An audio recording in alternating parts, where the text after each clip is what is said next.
Hello, everybody. Welcome to tonight's episode. Tonight's episode is titled Nights of Contemplation.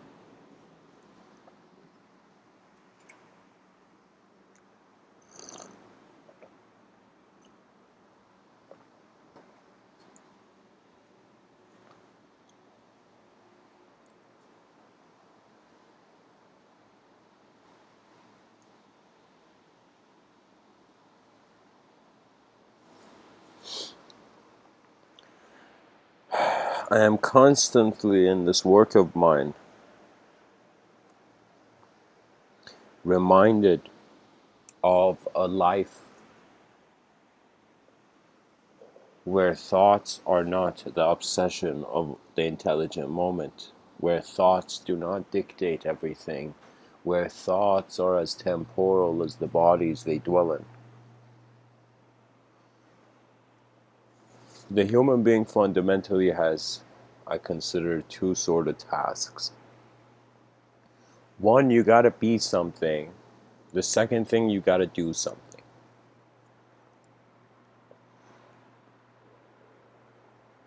The first task is done. You're already being something.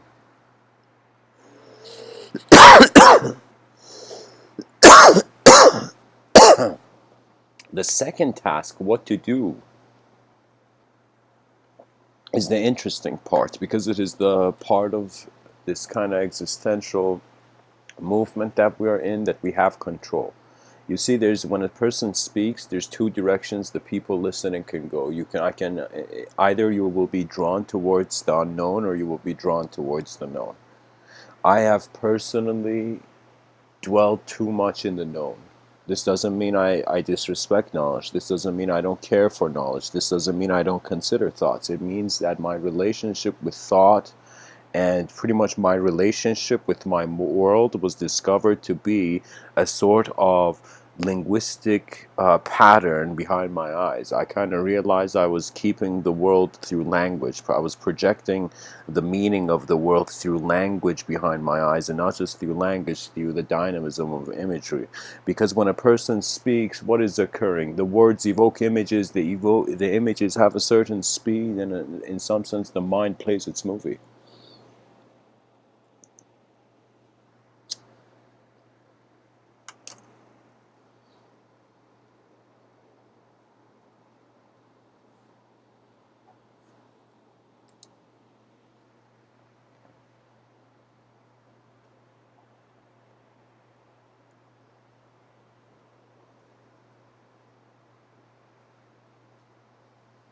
I have found myself conceptualizing ahead of my time. And in doing so, my imagination has gone wild, and I have considered the various possibilities of the decisions of human beings. There were days I've lived on this planet where I thought humanity was obsessed to exist in a box, in a technological box. I honestly felt it's as if Friedrich Nietzsche said God is dead, and you know what that means? That means it's like God is dead, and in some sense man's subconscious now is trying to be God. Some concepts that are not in your conscious mind, it doesn't mean you don't think about them. It just means they're not in view as much. Your attention, I call the attention of the human being, I say you have a spotlight of attention. Your eyes, you personally feel light is just entering, okay? But you don't feel there is, in some sense, an influence of sight externally. As if we're not Cyclops from the X-Men who could just take off his glasses and you know, cut a tree. It's it's about containment. It's about how the individual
Your sight is your mind.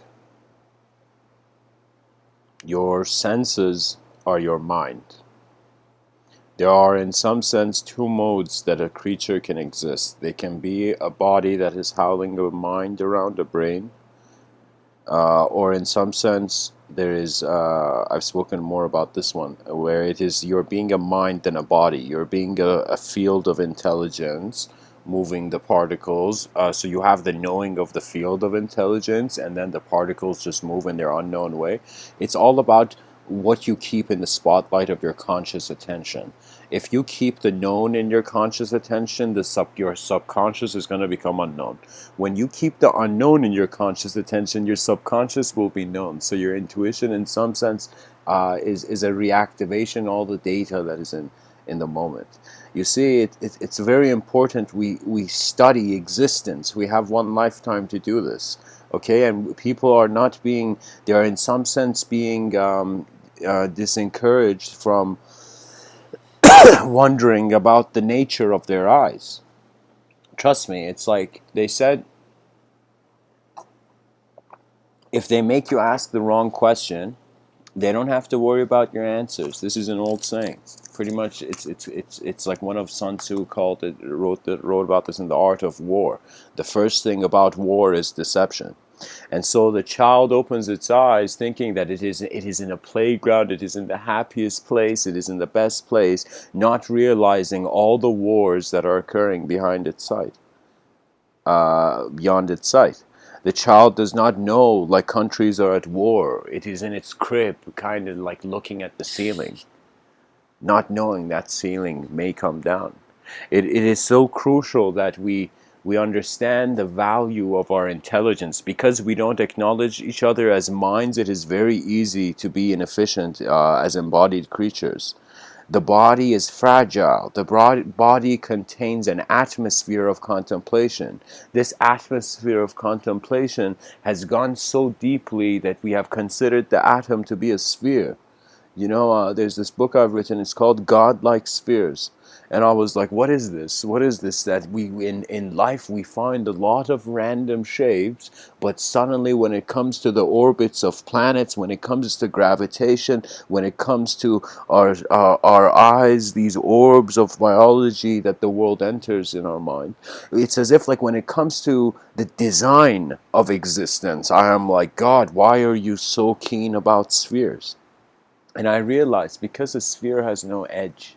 That's the divineness of shapes. And nowadays, people don't see shapes as sacred or divine. You know, they're like, okay, man, it's the shape. What do you want it? You know?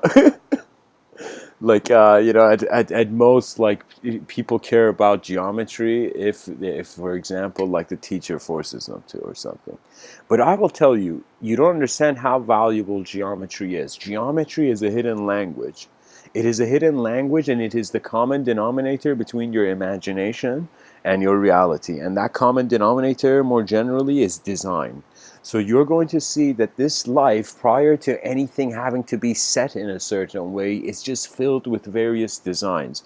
At first, you can say that conceptually, if you want to see, let's say every person right now, if they're living, I consider they have some sort of philosophy.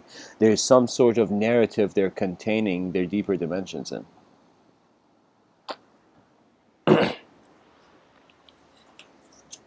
The same thing the scientist does in objective experimentation, the philosopher does in subjective experimentation. In some sense, the philosopher is studying the particles of the mind, which are language and various belief structures and patterns. And in some sense, the scientist is actually studying the objective particles of reality, how reality has a structure, it comes with an intelligence. And I give both sides, like, I will invite both sides of this discussion to the table, because I'm going to tell you, we need both. We need people who are going internally. They are exploring the inner space of our humanity, and we have people who are exploring the outer space. The inner space, so far for now, is contained through art and language. If art and language are under attack, do you understand how quickly, as a civilization, you must protect these values? You must protect these ideas. Each civilization in time has been kept by certain pillars. These pillars are ideals of efficiency that can be contemplated and are accessible.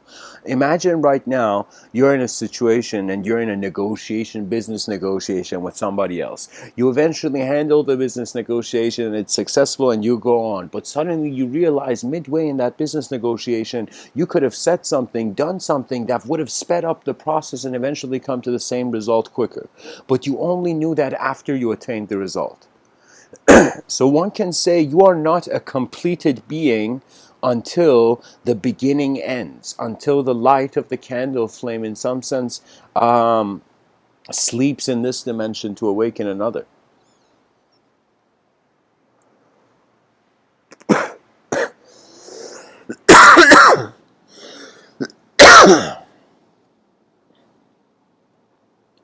Man must live beyond thought, or he is not living.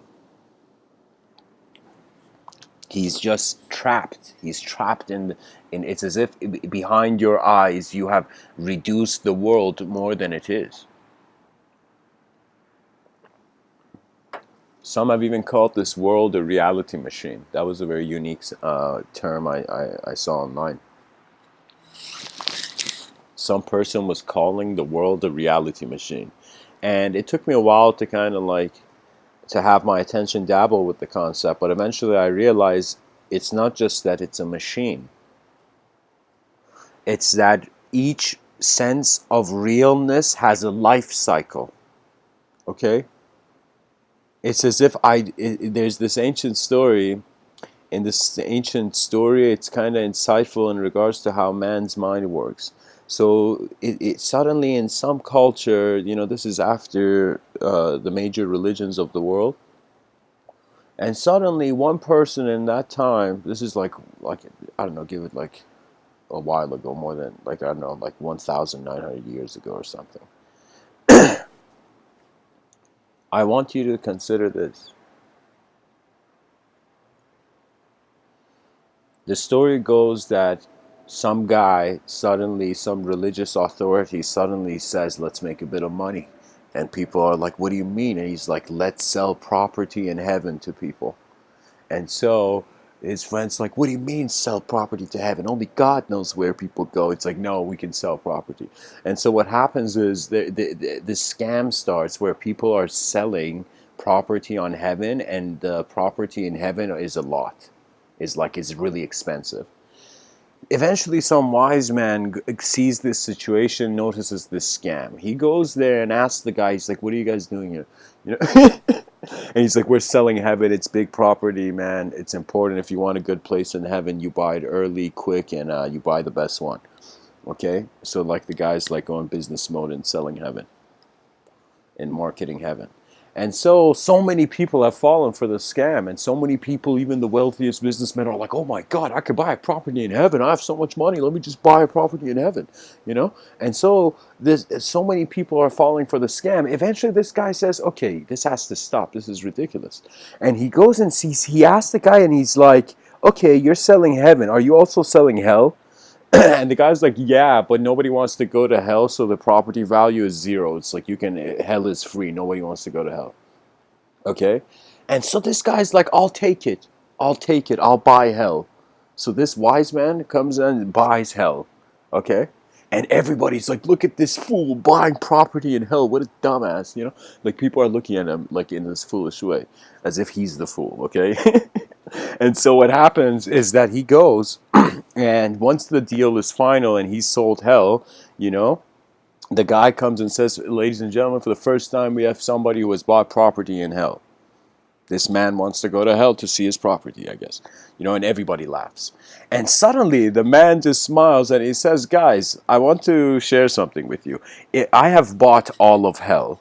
He looks at them, and he's bought all of hell because nobody was buying it at a low price. So he says, I've bought all of hell, and I've got good news. I'm not going to let anybody in, so everybody's automatically going to go to heaven. And these people who did the scam are like, oh shit, we didn't think that far, you know. And so what happens is that notion that you have to understand. Sometimes the conditions of the possibilities of your reality are conceptual. These concepts could be there since your childhood. You have to study your mind. You have to become alert. Just like how the person, in some sense, cultivates, maintains a sense of hygiene. Similarly, the person has to maintain a sense of hygiene of the mind. But how does the mind shower in its clarity? And in some sense, there's two methods. There's the modern method, which is I am sharing it in a unique way, you know, and I call it the path of advanced communication. And then there's the path of mysticism, ancient traditional mysticism.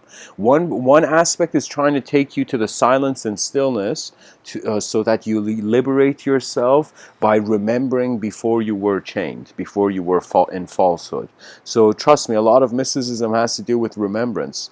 You know, in Vedanta, it was like the dude had to find, the sadhu had to find his divine remembrance. The person had to return to a state where the world could no longer be stated. The world could no longer be fluctuating endlessly in bewilderment. We are not just savage cycles of nature that nothing can be done. We are the first effort of the free will of a species on this planet. We are the emissaries of we are, like, in some sense, carrying the beacons of our ancestors through our DNA. We are existing as intelligent creatures that can decide. And so the power of a decision is preserved in 4 billion years of history. That we evolved to be able to make a choice. And so when a person doesn't want to confront reality, they want the world to decide for them. This is why the notion of God suddenly becomes the best way out.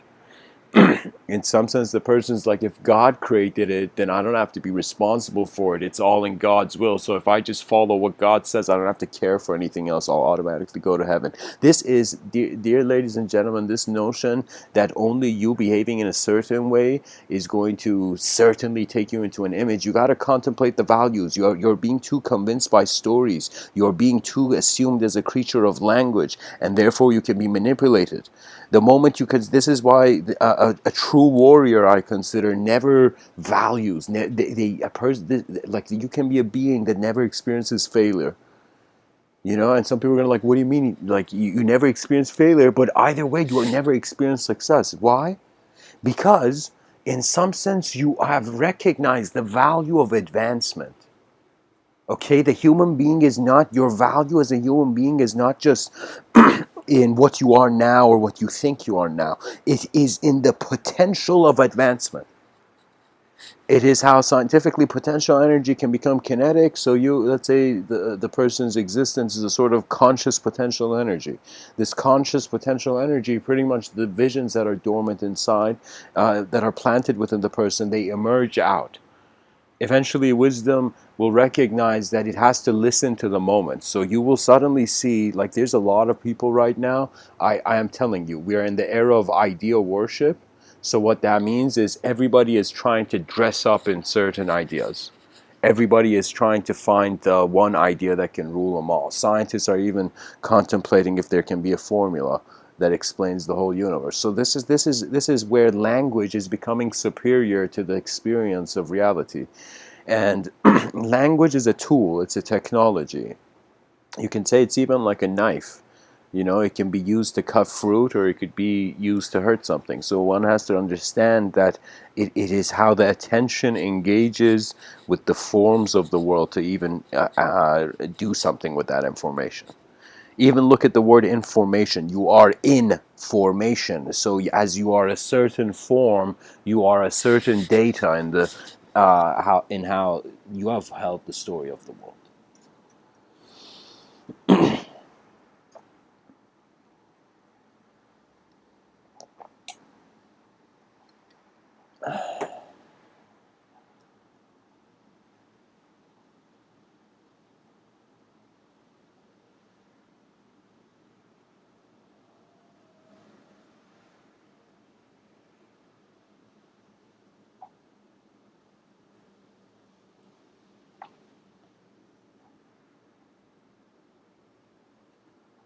I find that the species has dreamed long enough.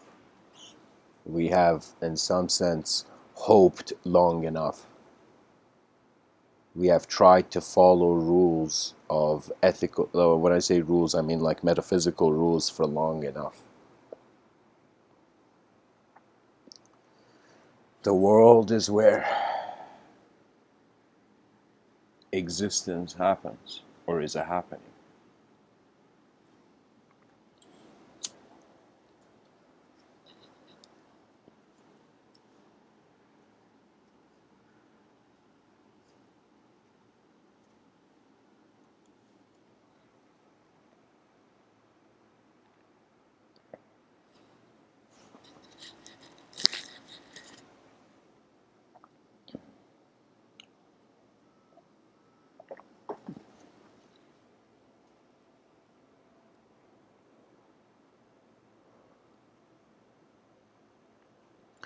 I remember I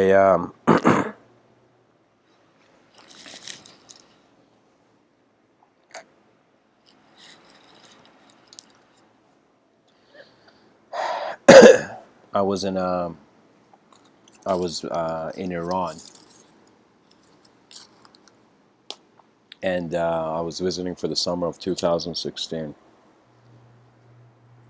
And an incident occurred where there was a gathering of this kind of large gathering of people speaking about how can I tell you, it was this sort of very unique.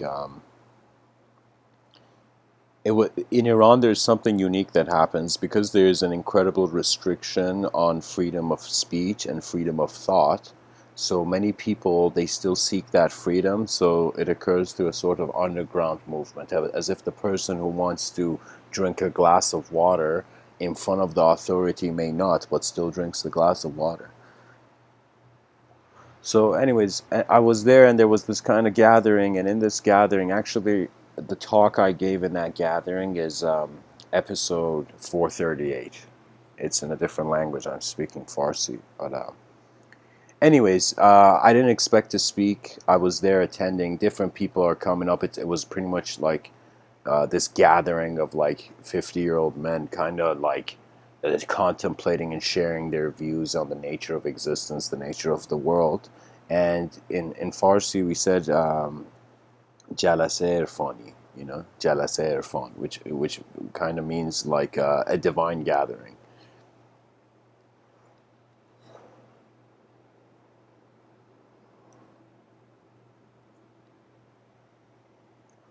Pretty much, I was there, and many different people came, and nobody acknowledged the idea of the soul. Nobody spoke about the idea of the soul, which was the whole theme of the gathering. Okay, and many people were talking about various forms of mastery and energy work, and I was just sitting there quietly listening. And the last second I was invited, I was the last person invited to speak, and the guy looks at me and he says, "You have 10 minutes." And I was kind of hesitant to go on stage, and then my father was also there, so he was kind of like, go speak. And so anyways, I take the microphone, I go speak, and long story short, I find myself in a moment where it's as if I was not in a room speaking to people. I was in a moment. You see, I was in a moment that was happening only once. And in some sense, I looked at the people and I said, listen, by the way, something I forgot to mention, when I went there were so many people who were claiming that they were masters. Okay, master, like they would say ostad in Farsi, right? So it was one of those things where it's as if like so many people were claiming positions of incredible awareness, yet at the same time not talking about anything related to awareness. So I've noticed that in certain cultures, the countercultures have been responding slower. Okay, and what that means is that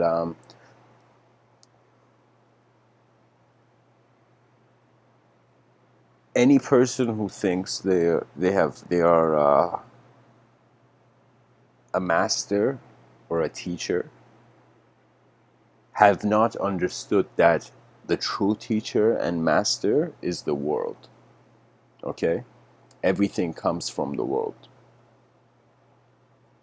And there's parts of the world that come from you, and there's parts of the world that don't come from you. You have to study these.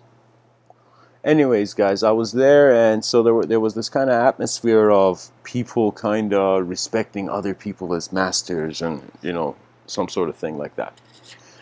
I eventually went there. I had the microphone in my hand, and I said the only task of the guru outside is to make you aware of the guru within, or for the rest of your lifetime you will be following somebody you know nothing about.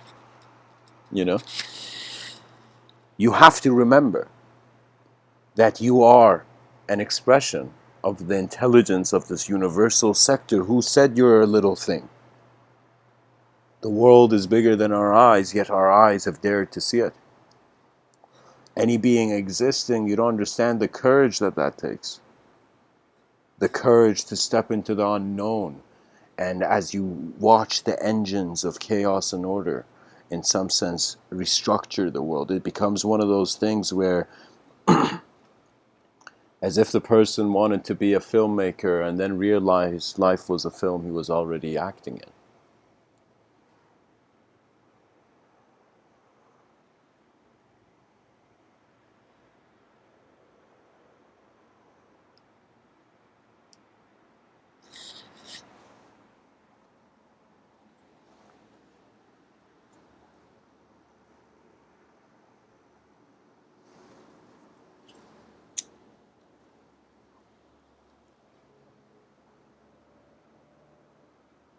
By the way, anyone listening, you can ask anything during this talk. I will respond to it. Because for me, discourse is the only way the inner realms of the civilization can, in some sense, express as one. You see, it's as if there is so much of the world that is happening as our experience that it hasn't been shared. Do you know how many moments you have been alive in where there have not been words for? It's as if somebody's like, tell me, man, how was that? Like, how did it feel kind of like falling in the sky when you were skydiving? I personally haven't skydived, but I'm saying, like, if you ask someone, that person's going to be like, bro, what words do you want me to tell you? You got to just do it and experience it, and then the intensity of it arrives. So experience has a factor, a certain quality that transcends the limitation and the slowness of the change of language. Okay, this is the unique thing. Words, the language a person knows, that is changing very slowly because it's like you accept a certain version of it and then you function, and throughout time, eventually, as your ears pick up new words, you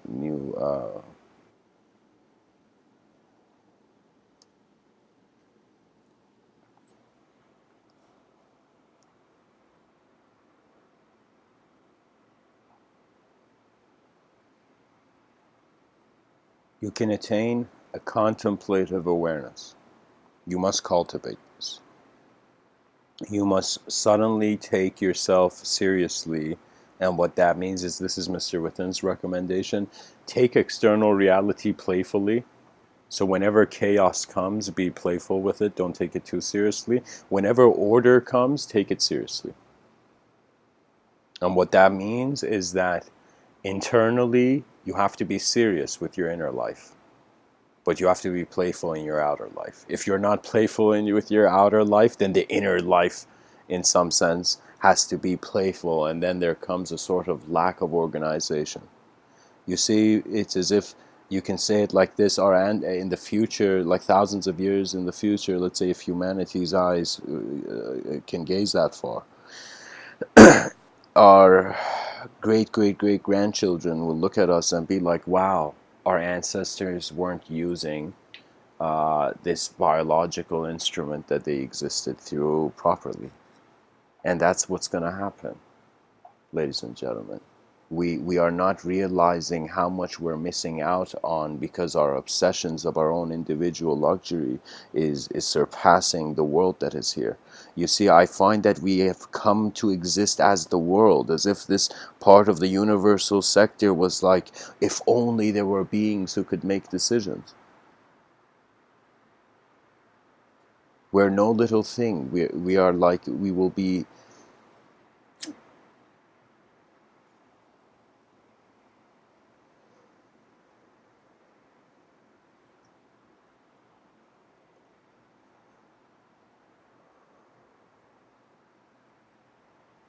As our homie Plato says, as above, so below. I find myself constantly appreciating how the designs of reality change. I have kind of had a new reformatting, new recalibration of my existence with my emotions, thoughts, and various ways I have divided the world. Yeah, there's this saying that says divide and conquer. What that means is you pretty much something that is united and strong, you separate, and eventually you fight the individuals rather than fighting the group, and you win that way.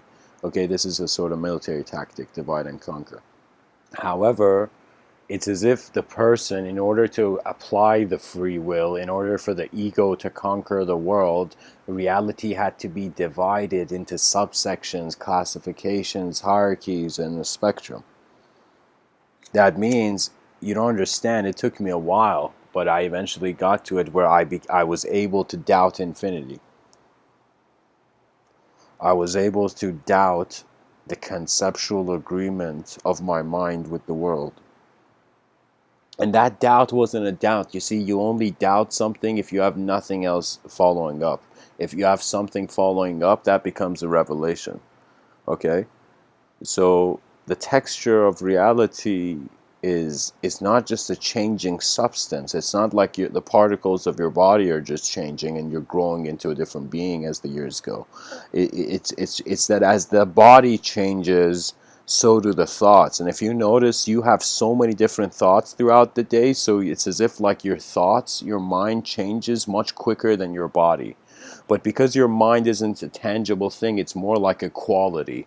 We can say the notion of a mind is a quality of the brain if we just choose to look at it from an objective angle. But for me, this is what science and all the branches of knowledge will understand. They are all limited to the language of their explanation. That means the most important thing that an educational system had to do, but it hadn't, was to also evolve the language and the nomenclature of each branch of each field of knowledge. You know?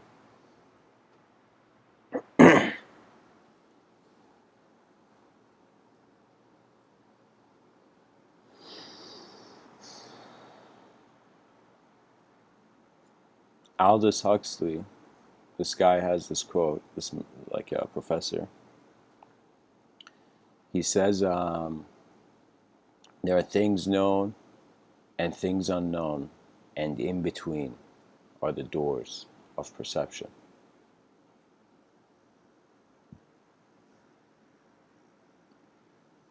And perception is sensory data. So Aldous Huxley is pretty much saying data is vibrating, oscillating between the known and the unknown. And it's not just him who's saying it. Trust me, many. There is never a person who can be enlightened without their world being enlightened. It's kind of like what Hegel's response to Descartes. Okay, so I'll tell you, I'll kind of bring in a bit of philosophy here. René Descartes, this French philosopher, his enlightening approach was a sort of methodical doubt. So this dude began doubting everything, and he's like, I'm going to doubt everything, and I'm going to see what I can't doubt. Okay? Eventually, he realized he cannot doubt the isolated thinking subject. He cannot doubt the doubter, pretty much. He concluded this. And that was when, for the first time, his mind engaged with the idea that the doubter and the doubt are in different realities. Okay, what is being doubted and the doubter are in different realities. He, in some sense, tapped to what René Descartes eventually conceived as the mind-body dualism. Okay? Now, Hegel was pretty badass because he saw what René Descartes had done. So that was the honor. Sometimes when you challenge a great philosopher, you have already honored them. If you honestly challenge them authentically, like you hear what they say and then challenge that idea, it's as if you have honored them, even though the way you challenge them could disrespect them. You see, you have honored them to acknowledge their view. You see? So, anyways, Hegel, he kind of looked at Rene Descartes' mind-body dualism, how the mind's kind of like in its own universe and the body is in its own universe, and how this kind of thinking subject, isolated thinking subject, it's alone and it's purely just there, isolated. Okay, so Rene Descartes' notion of isolation was that it had nothing to do with people, society, anything. It was mind in its own dimension. Eventually, so Hegel's contribution was that Hegel came and said to Rene Descartes, listen up, you are saying that there's this mind-body dualism, and you're saying you cannot doubt this isolated thinking subject, but the only way you know it's an isolated thinking subject is because the notion of yourself is codependent to the notion of your society. Okay, so in some sense, Hegel, because he was a linguist of language, he pretty much saw that Descartes was still, his doubt was still a conclusion in language. Okay, and language was a social thing. You cannot learn language if you cannot acknowledge a sort of politics, a sort of organizational structure to the world. Okay, language is an organizational structure, but it is best embraced as it is created. You see, trust me, uh, I have not only made various concepts, I have also made various words that I feel no, they don't exist in the dictionary when you search them, but it's as if they're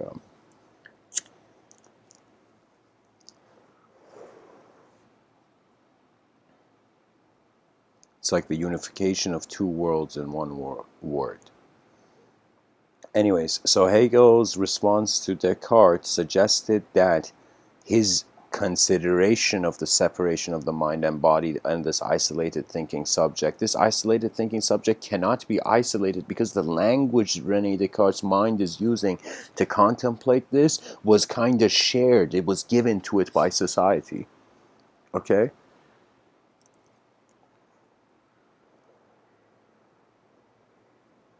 It's a very kind of complex situation.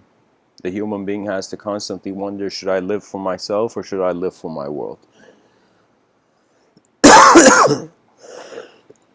You can say the person's attention is a sort of energy, a battery through the day. The energy in about like it's a sort of packet, like a box of energy. Okay, and so this packet of energy, it is being used, and it can, if it's used for the self, only you will find happiness. If it's used for the world, more than you can find happiness. We have this Indian polymath by the name of Rabindranath Tagore. He has this incredible quote, one of my favorite quotes, honestly. He says, I slept and dreamt that life was joy. That means he concluded existence was all about happiness.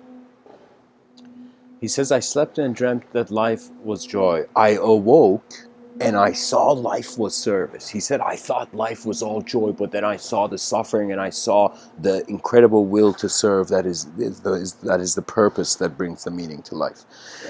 So he pretty much understood he exists to work in this world, to be a part of this world. Okay?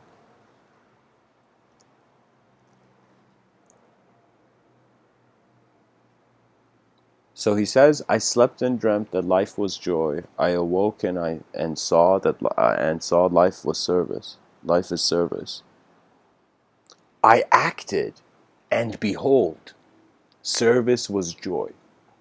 So this was a dude who was just living for the luxury of his individual reality. He's like, fuck it, I'll just go and be happy and blissful, and I'll go enlighten myself, and that's enough, you know? And so then he understood service is the true nature. I don't know how, like, there's so many ways I can speak about it that it's like repetition ceases to exist.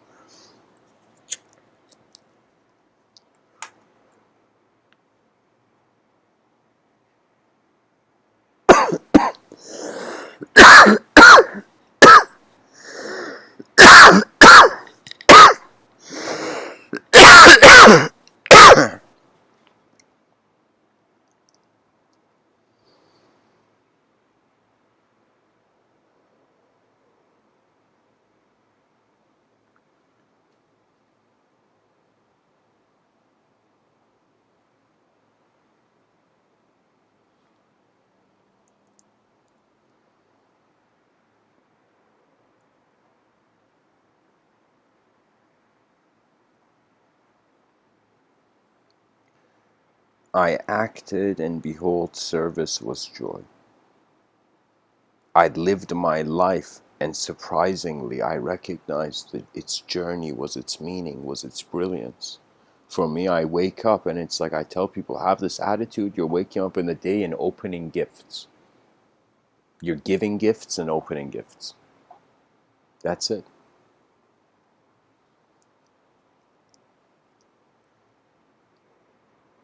Reality is moving. It is alive. We are on the back of, like, it's as if civilization is on the back of a giant turtle, hence it's on the back of a living being. Do you see? It's so fascinating because the notion, like, this was in a sort of fantasy kind of mindset back in the day, where it's as if the whole city and the whole civilization was on the back of a giant turtle. The world was on the back of a giant turtle, which meant that the turtle's will moved the city. So at the same time, we can see the same metaphor being the forces of nature beyond our conclusions and ideas moving all phenomena. It is remarkable. It's as if we are. I can totally see human beings. They don't care for what is logical. They don't care about rationality. They care for fulfillment. That's it. Because I'm telling you, we are a young species. It's an era of idea worship, and what that means is people. It's as if, like, trust me, it's a cool point in history because we are in an explorer vibe. This 2019, it's as if, like, the greatest thing we can leave behind is that at least the children of the future generations look back and are like, holy shit, our ancestors explored the world they were in. Maybe we should do the same, because exploration will help you find your true nature. Okay, and when I say exploration, this is not external. This is awareness oriented.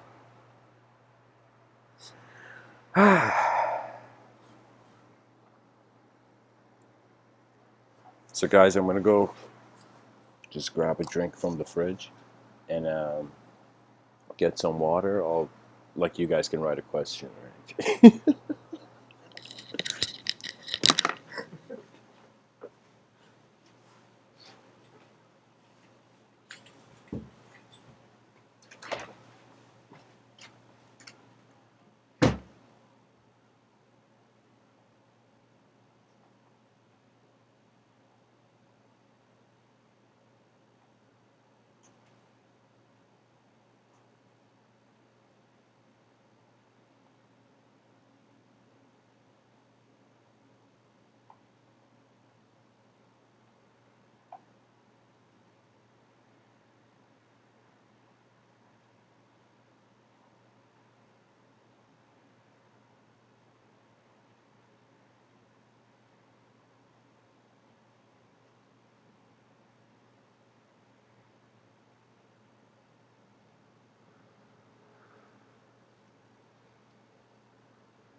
Okay.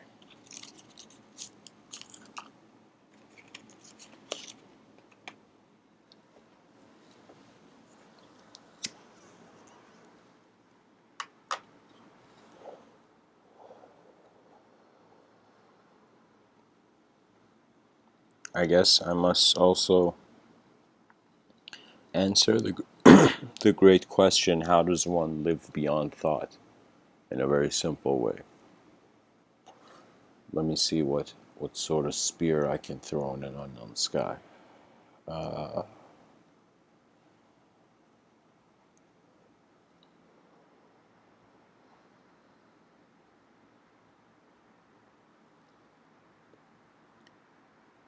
Your limitations, whatever way it is considered, what is good and bad for you, you got to understand, first of all your ideology is held on an axis of a primary self. Okay? So your ideology, your thoughts, philosophies, memories are all orbiting around a primary sense of self, which its feeling, its emotional value is remembered, but the self has changed. The idea of yourself has changed, but the emotional realness of the primary value is held. This is suggesting that the child's emotional intelligence activates. Emotional intelligence is how the body is for the first time relating to its environment. These biological sort of responses to the environment, what can I say? The world sculpts every child based on how they move.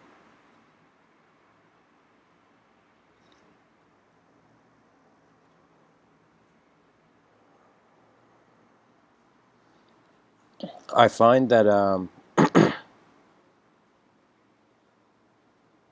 you just become aware of what is alive. And your truth recalibrates to your direct experience rather than your indirect concepts on it. Your relationship with language for most people is like it's always on their mind. From the moment they wake up, they're scheduling, planning, trying to visualize what next, what next, what next. And it's like this kind of like, it's in on one angle, it's like, nice man, you're pressing your feet on the gas pedal, like incredibly the gas pedal of your mind. Good for you, work hard. But don't just work hard.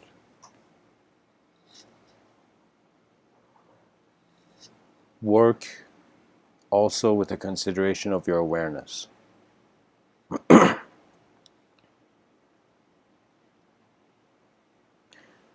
The mentality of the child is that because it requires an external factor to raise it, to preserve it, eventually it will open its identity to the world.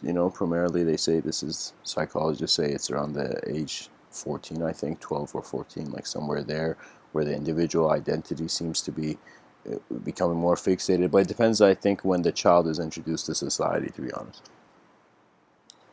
Anyways,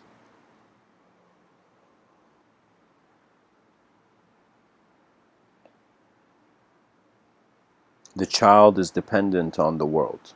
It depends on the world.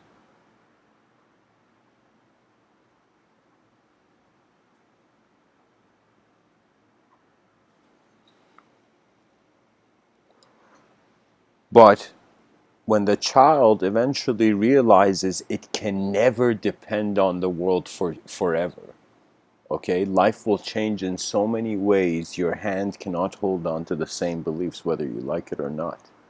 You have to appreciate the atmosphere of your intelligence.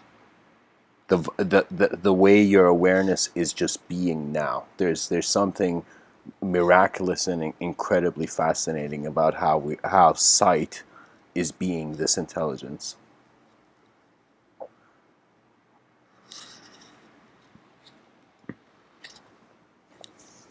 So how does the child transition from this dependency upon the world to an independency? Well, what occurs is that it's going to realize it's going to want things. So every person right now, especially those people who get angry throughout the day, these are people who want the world to follow the rules of their mind rather than their mind to follow the rules of the world. Okay? They're still seeing themselves first, then the world. When that changes, it becomes the other way. They see the world first, then their self. Then they begin, because their intelligence opens up. Trust me, it's like you don't understand, but it's incredibly simple how reality is kept as a value. You know, what is complex is how this value shifts, transitions, and eventually becomes the meaning of reality. I'm like, what is this? What is, like, for me it was fascinating. I'm like, what is imagination? Okay, why do we call it that? And I looked at the word imagination. I'm like, okay, playfully, what comes to my mind? And it's like a nation of images I playfully conceived. Okay, and so I wondered about all the images I had perceived in my life and where they had gone and how they had come.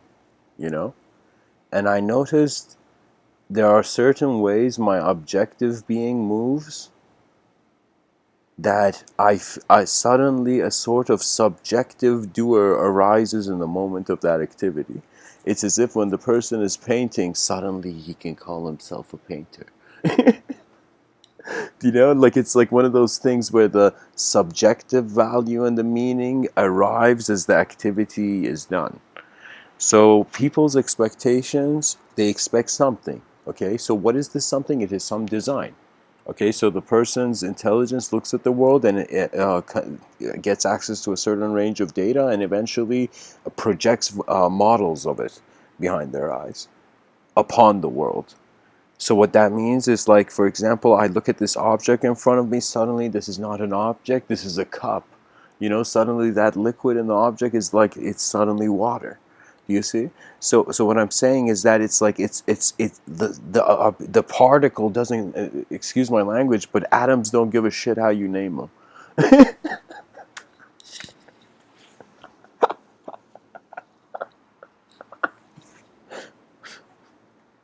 Because we consider that they're not sentient. That is why they're a particle, you know.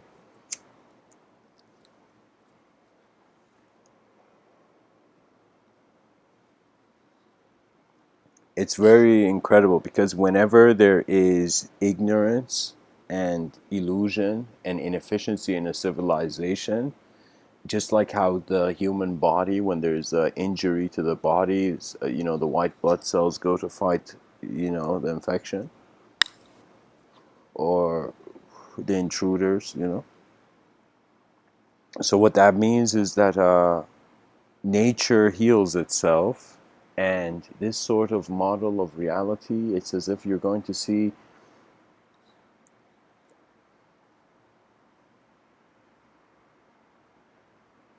What if I told you nature is directing your mind in a way where you feel you're directing nature, and because you feel you're directing nature, there cannot be the certainty or even uncertainty of where you actually are?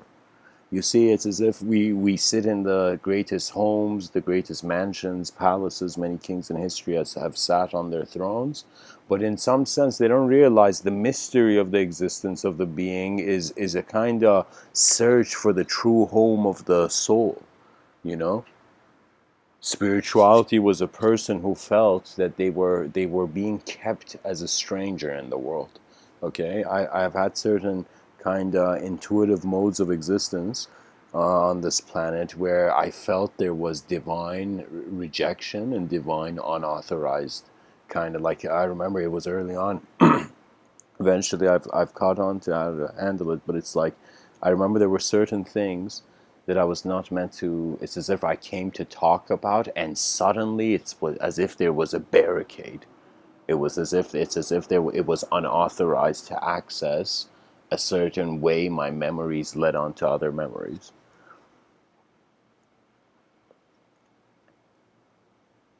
It's a complex situation because we're in two dimensions at once.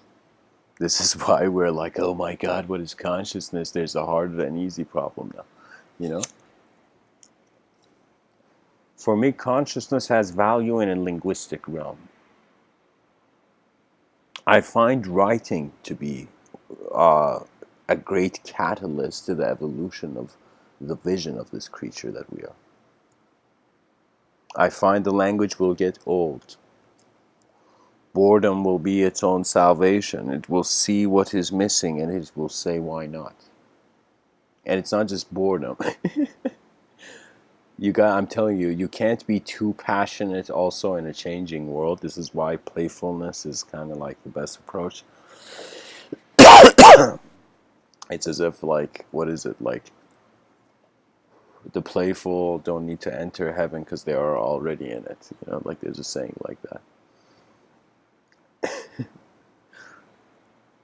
There's also this, I don't know if it's ascribed to an Islamic culture or Indian culture, or it's a Cherokee saying. I don't know where this quote originates from, but it's a quote that the quote says, when the child is born, the child cries. Okay, the world kind of gracefully laughs and smiles and embraces the child, you know, and the child cries, ah, like the child's coming to a world like, oh my God, where am I? Ah, you know.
When the child is born, the world laughs gracefully,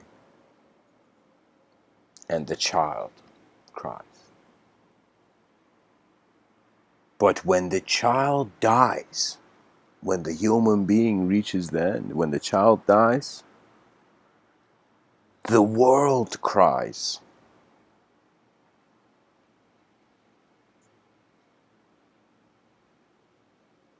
And the child smiles gracefully. And what that means, if I was to give more of a in-depth image to this, it means the human being is born and the intelligence of the universal sector is like, eyes have opened, as if the whole world is like, creation has emerged.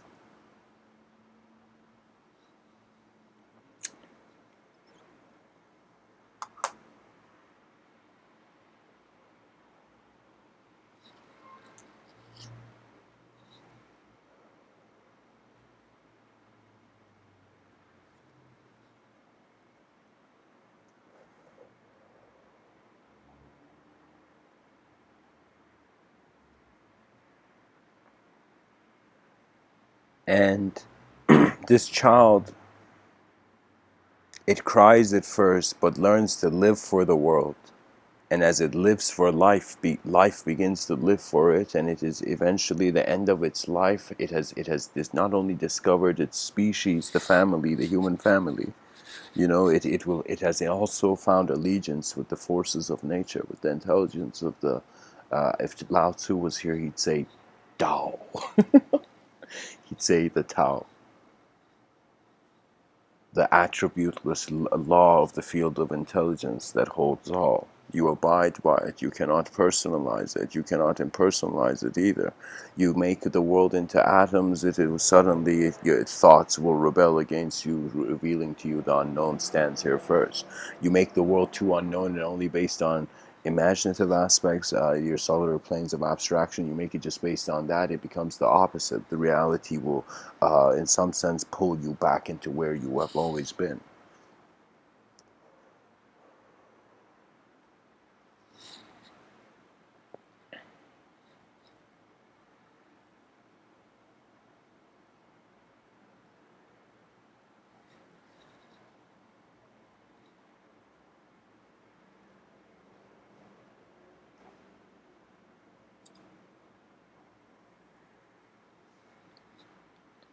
It's kind of like the end of that quote I just shared. It, like, you can see it even for Socrates, like his last moments on this earth.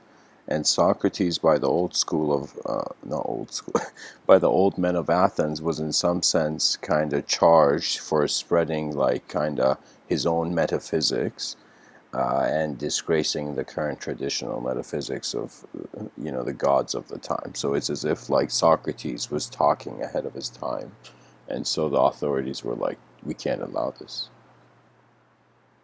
And so they take Socrates, and they take Socrates to a situation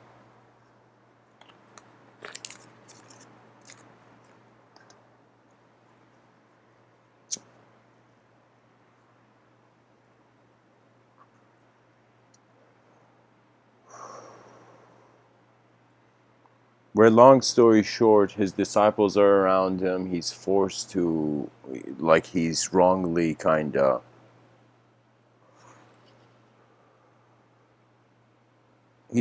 charged. It's as if somebody did in a like as if somebody wasn't honest. And so Socrates finds himself looking at his disciples and saying, "Oh my God, I should find the exact quote. Give me a second, guys."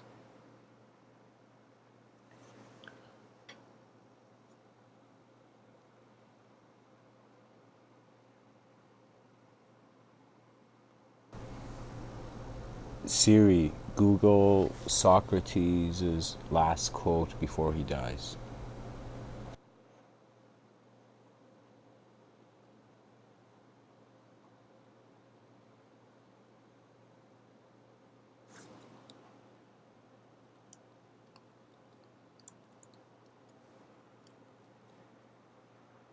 Just a second, guys. This is too great of a quote to.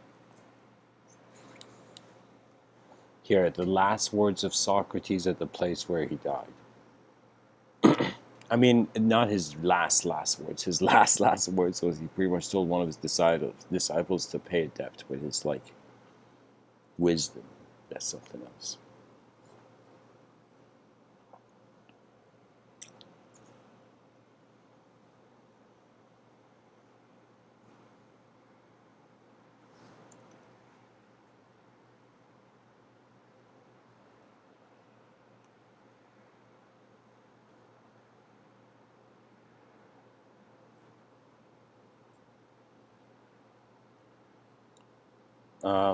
Jesus Christ, where is this?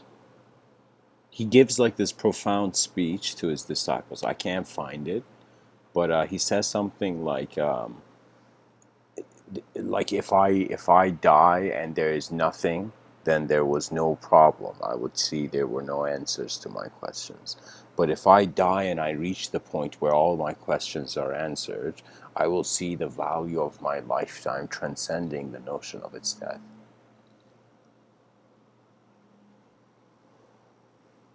And so I'm going to share a quote that's it's not his last words, but it's a quote from Socrates. He says, "All of the wisdom of this world is but a tiny raft upon which we must set sail when we leave this earth.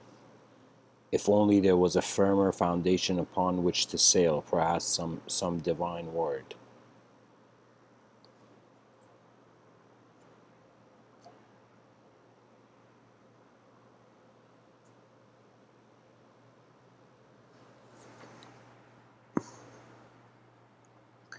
Okay, this is the context of this is taken us somewhere else here. Let's see what else we can find.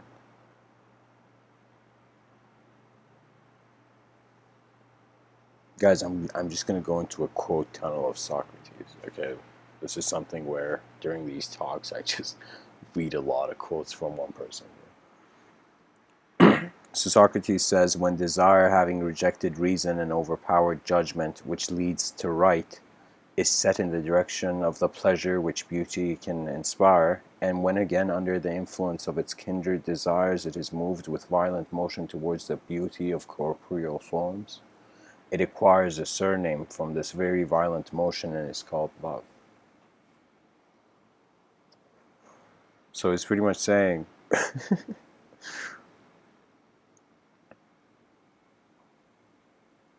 he says when your desire becomes more than what is the right thing to do, and it's set in a direction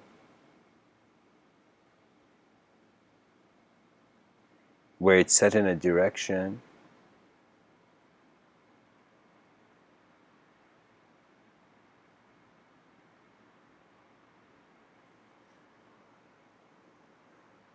okay, so I feel he's kind of saying like when your desire overpowers your reason and sense of kind of morality, it's kind of set in a direction where it's kind of going towards a sort of, it's seeking pleasure from a beauty that it's inspired by, I consider. And he says, again, that sort of beauty realizes it is limited to the beauty of corporeal forms. He says,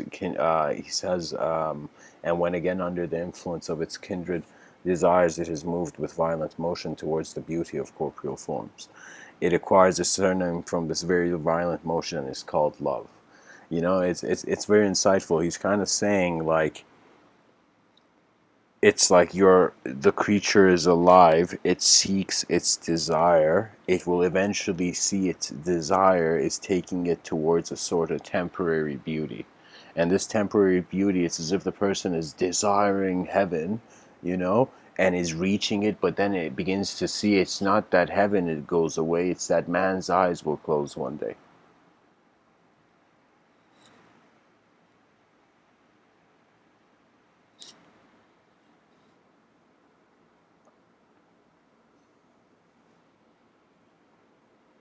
Socrates, by the way, guys, these are quotes. I don't know what they are until I read them. So, well, that's the quote tunnel idea, you know. The children now love luxury. They have bad manners, contempt for authority. They show disrespect for elders and love chatter in place of exercise. Children are now tyrants, not the servants of their households. They no longer rise when elders enter the room. They contradict their parents, chatter before company, gobble up dainties at the table, cross their legs, and tyrannize over their teachers. Jesus.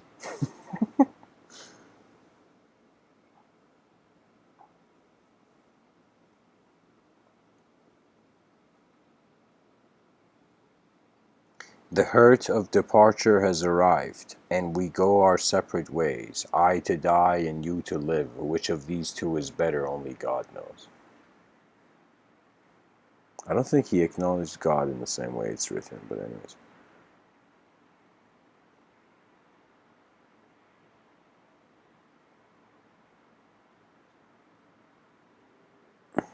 Socrates says beauty is short-lived tyranny.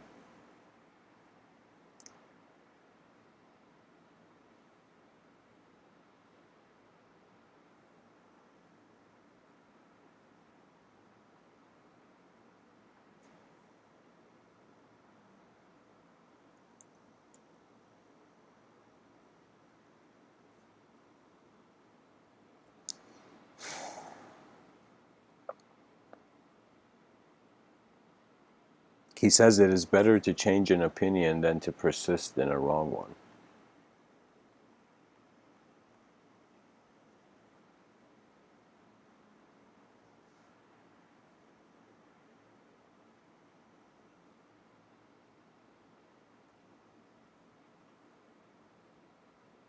He says the mind is everything. What do you... No, that's not Socrates. Come on.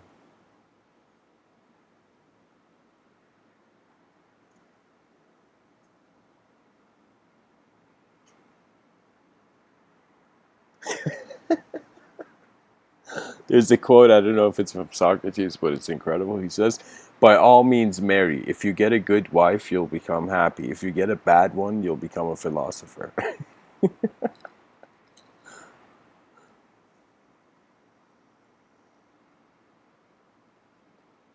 There's this quote. It is ascribed to Socrates. I'm not again sure of it. The quote says, "To find yourself, think for yourself." Like I think that's very important. Uh, Socrates says, "Sometimes you put walls up not to keep people out, but to see who cares enough to break them down." Damn, that's a great quote. That's true.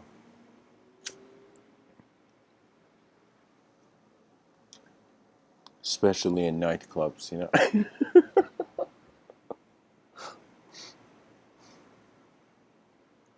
uh,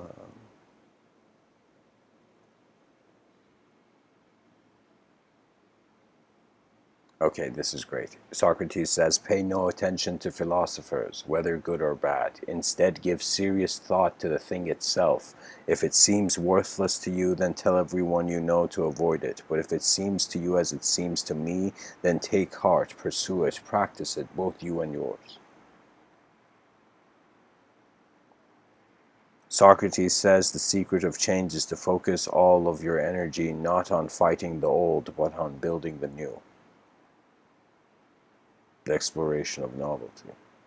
Socrates says falling down is not a failure. Failure comes when you stay where you have fallen. Socrates says, trust not a woman when she weeps, for it is her nature to weep when she wants her will. Wow. Socrates could have been definitely a good couple counselor. You know?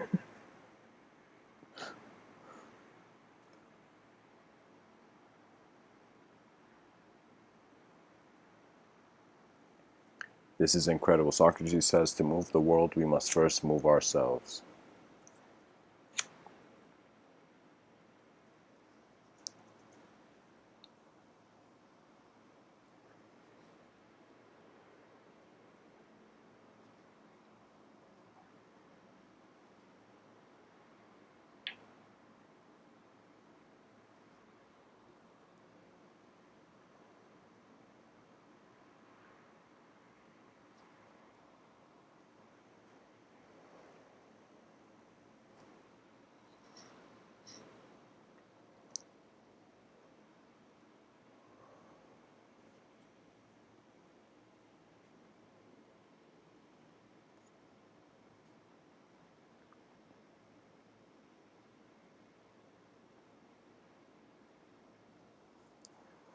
Socrates says strong minds discuss ideas, average minds discuss events, weak minds discuss people.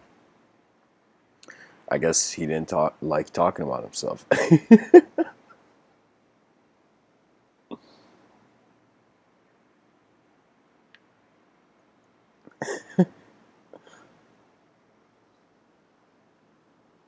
I'm gonna share something from Plato. Plato was a disciple of Socrates. Um, it's just an interesting quote, I feel. It's like I get one chance to share it. Plato says it's like a continuation of something. It says, so the quote is starting with dot, dot, dot. But first, there's a certain experience we must be careful to avoid, dot, dot, dot, that we must not become misologues, as people become misanthropes. There is no greater evil one can suffer than to hate reasonable discourse. Misology and misanthropy arise in the same way. Misanthropy comes when a man without knowledge or skill has placed great trust in someone and believes him to be altogether truthful, sound, and trustworthy. Then, a short time afterwards, he finds him to be wicked and unreliable, and then this happens in another case. When one has frequently had that experience, especially with those whom one believed to be one's closest friends, then in the end, after many blows, one comes to hate all men and to believe that no one is sound in any way at all. This is a shameful state of affairs, and obviously due to an attempt to have human relations without any skill in human affairs. Okay, what he's saying pretty much is like, it's like a spoiled person not getting what they want, so they feel they've been hit by the world too hard, and so then the sort of personal wrath of judgment arises from the person.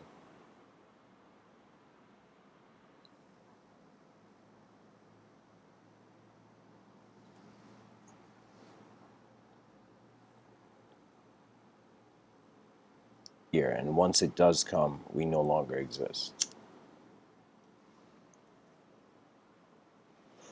It was incredible, guys. Many people think philosophy is like boring and it's like old people kind of using, like, I don't know, metal to describe things, and rock or something, using other rocks to describe. No. But I'm telling you, philosophy was incredible because it's like a gladiator arena of the greatest ideas. The greatest clear visions of the world are like being challenged.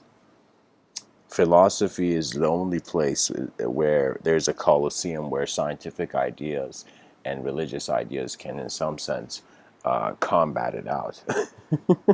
This is why many philosophers, they don't get angry because they wonder about what anger means. And the inspiration for insight it transcends what is in the sight.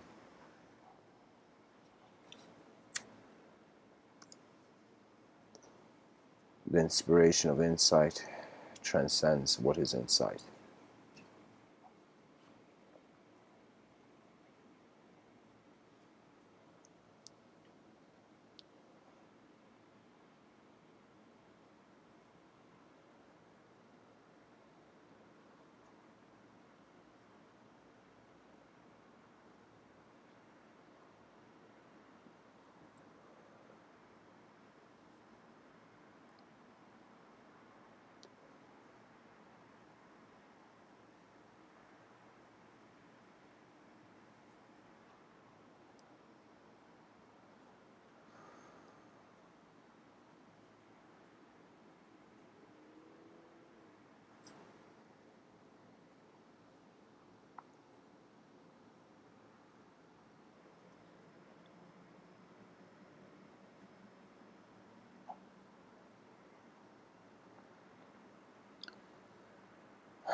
Anyways, guys, thanks for tuning in.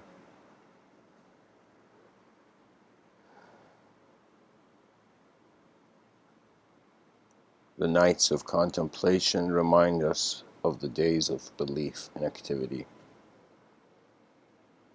Treat yourself as an unknown intelligence of this universal sector. Do not seek definitions for things too much. Have a sort of mastery in your attention throughout the day, in your awareness.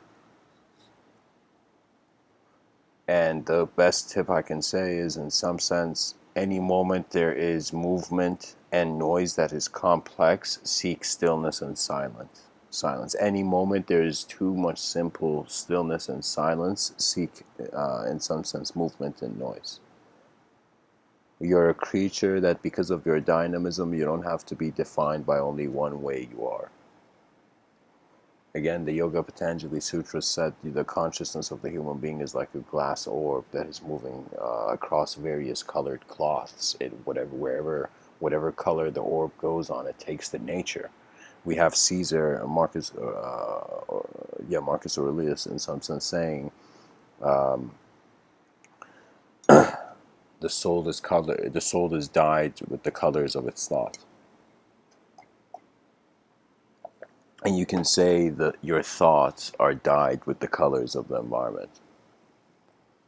And the environment is colored by how your attention is being in the moment. This attention eventually will become supreme bliss. It is what the Vedic tradition calls Satchidananda. It's an instant. In an instant you can realize this, and suddenly you become incredibly playful with your subconscious. It doesn't mean you lose sight of reality, but it means you move beyond the sight of reality, because exploration commands the effort to do so. Therefore, if there are explorers, the tribe has to have a respect for new findings. And so if we need to have a respect for new findings, it means the fixation on a sort of normal acceptance of phenomena is wrong. Okay, that means nations are becoming too comfortable too soon without a responsibility for the global condition. The global condition can only be changed by human beings. What, all the animals in the world are going to unite and help us? No, it is only humanity. It is only humanity that has access to teamwork, okay, has access to very sophisticated, advanced ways of working in groups and teams. Okay, other animals can't. Wolves at max, like, they run together to hunt. Okay, but human beings, they get together. They build the Hadron Collider. You know, they build the Eiffel Tower. They build many different things. You know, they build rockets to Mars. So in some sense, it's one of those situations where our teamwork and sophistication of various ways we can move our attention as a creature has totally put us on a higher pedestal than animals. It's as if, guys, it's kind of refreshing, not refreshing, but many people don't consider it like this, that the human beings kind of got out of the food chain. We were smart enough to get out of that condition. Okay. So similarly, to consider that only human violence is the problem, we have to be grateful, because before it was also animal violence, like actual other animals. We had to fight, like our ancestors had to fight saber-toothed tigers and whatever, right? So it's one of those things where, how would I tell you? It's like, we have less problems, but we still have a problem. So this is the thing. It's like they told this person went to someone and said, "I'm depressed. What do I do? I'm depressed." And the person he says, "Excuse me, did you say you're depressed? Can I just share a bit of a history lesson with you? Our ancestors, our great great great great grandfather, in some sense, grandfathers in some sense, they fought on battlefields. Do you know they didn't have time for depression? They legit had to find something that looked like a weapon and go outside and try to defend the village from ignorance, from tyranny."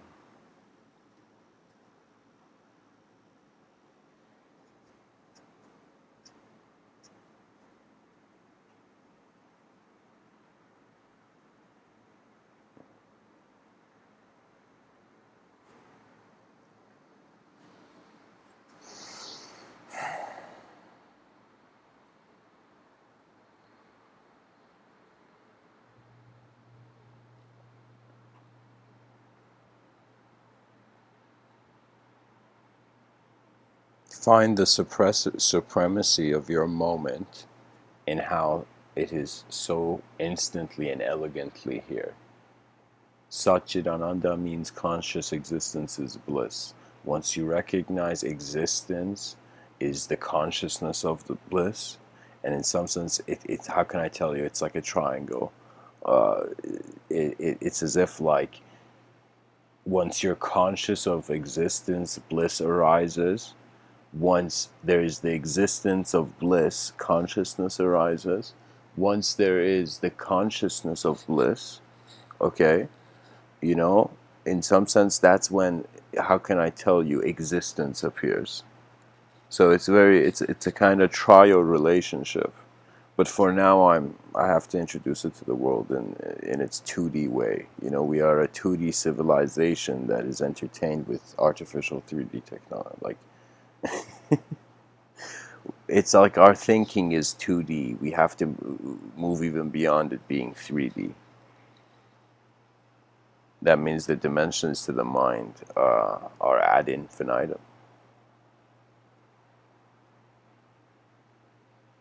We are all artists, because any person who cares for what is in their attention eventually lives to attain. Live for humanity.